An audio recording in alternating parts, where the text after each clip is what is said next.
he was at the sheriff's office down in the county building, and all this crowd was around, black and white. So they were talking. It wouldn't be any rioting tonight. It won't be any lynching. And Uncle Barney said, "I want all of you to go on back home." Said, "I'm going to stay here to see that you won't be." So they all started waiting. And I guess about a block away, somebody fired a shot. I don't know whether it was black or white. And then right down there, it's all hell cut loose. And he fought all night. Next morning, they were trying to come in on Greenwood down there. And surrounded the place. And the militia came in. They were rounding up blacks because if they'd get them rounded up, would stop the thing. But see what happened, they would allow those fellows to come in behind after taking them. You know, the blacks had surrendered. Mm-hmm. They would let them come in and loot and burn.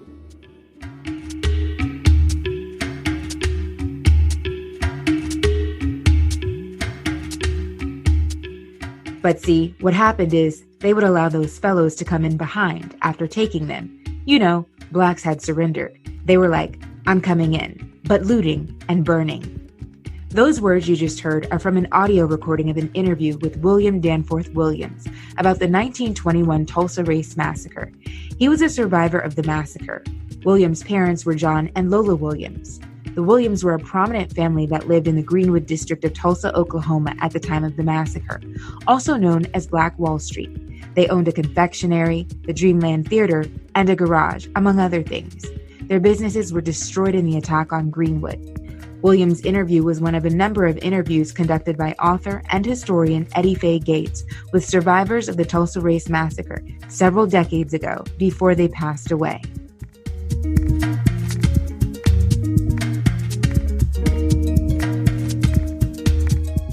In partnership with the Tulsa Race Massacre Centennial Commission, I'm Nia Clark, and this is Black Wall Street, 1921.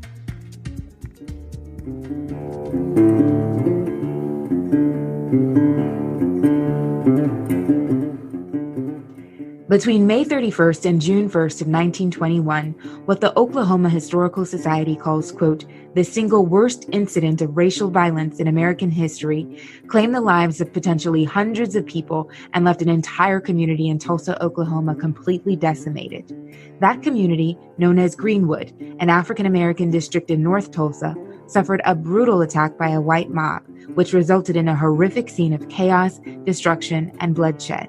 The area, with a population of about 10,000 at the time, according to the Historical Society, had been considered one of the most affluent African-American communities in the United States for the early part of the 20th century.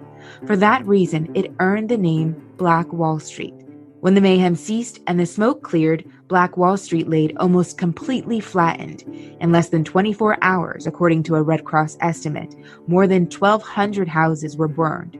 215 others were looted but not torched. 2 newspapers, a library, a school, stores, hotels, churches, and many other Black-owned businesses were among the buildings damaged or destroyed by fire. Historians now believe an estimated 300 people were killed, according to the Tulsa Historical Society and Museum, although the official number of fatalities is much lower. The vast majority of the city's Black residents were left homeless. In a 2019 article in The Atlantic, Dr. Alicia Odewale, assistant professor of anthropology at the University of Tulsa, said, quote, the total estimated financial loss, taking into account the destruction of both private residential property and property in the business district, would be about $50 to $100 million in today's currency. The article goes on to say, quote, the neighborhood, in addition to being subjected to the on-the-ground assault, was bombed above by planes carrying white assailants. This bloody attack became known as the Tulsa Race Riot. Today, the city of Tulsa, along with various experts and organizations dedicated to accurately and respectfully preserving this piece of history, refer to it as the Tulsa Race Massacre. The word riot does not reflect the unjust, unprovoked, racially motivated attack on the people of Greenwood that took place in 1921.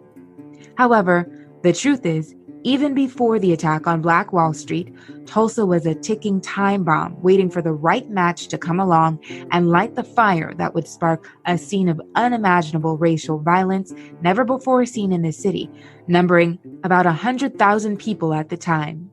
According to the Oklahoma Historical Society's website, quote, the outbreak occurred during an era of acute racial tensions, characterized by the birth and rapid growth of the so-called Second Ku Klux Klan and by the determined efforts of African Americans to resist attacks upon their communities, particularly in the matter of lynching. Such trends were mirrored both statewide and in Tulsa. Additionally, it has taken nearly a full century for the search of potential mass graves of massacre victims to begin, an effort that is ongoing. For many decades, the story of the Tulsa Race Massacre was suppressed in Tulsa and purposely kept out of newspapers. In the previously referenced Atlantic article, Dr. Scott Ellsworth, professor of Afro-American and African Studies at the University of Michigan and author of Death in a Promised Land, said, quote, the people who brought it up were threatened with their jobs. They were threatened with their lives. What were the causes and conditions that led up to and created the perfect environment for the Tulsa Race Massacre to occur?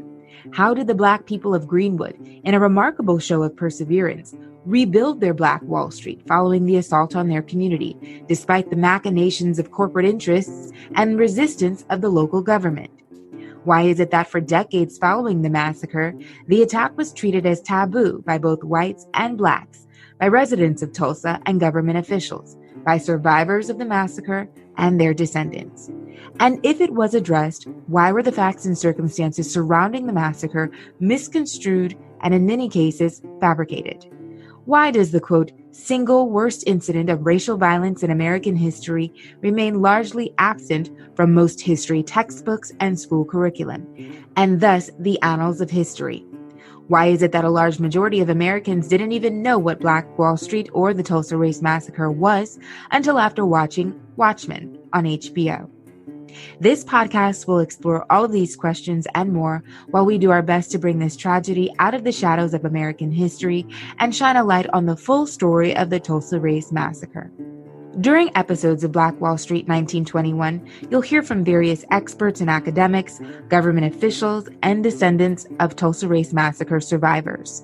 It would not have been possible to procure so many interviews with so many well-learned people on this subject matter without the help of the Tulsa Race Massacre Centennial Commission, a partner of this project, which works to, quote, leverage the history surrounding the events of nearly 100 years ago by developing programs, projects, events, and activities to commemorate and inform, the Commission's website says. It goes on to say, quote, we will remember the victims and survivors and create an environment conducive to fostering sustainable entrepreneurship and heritage tourism within the Greenwood District specifically, and North Tulsa. Author, historian, educator, and advocate Eddie Faye Gates recorded interviews with dozens of survivors of the Tulsa Race Massacre in the late 90s and early 2000s before they passed away.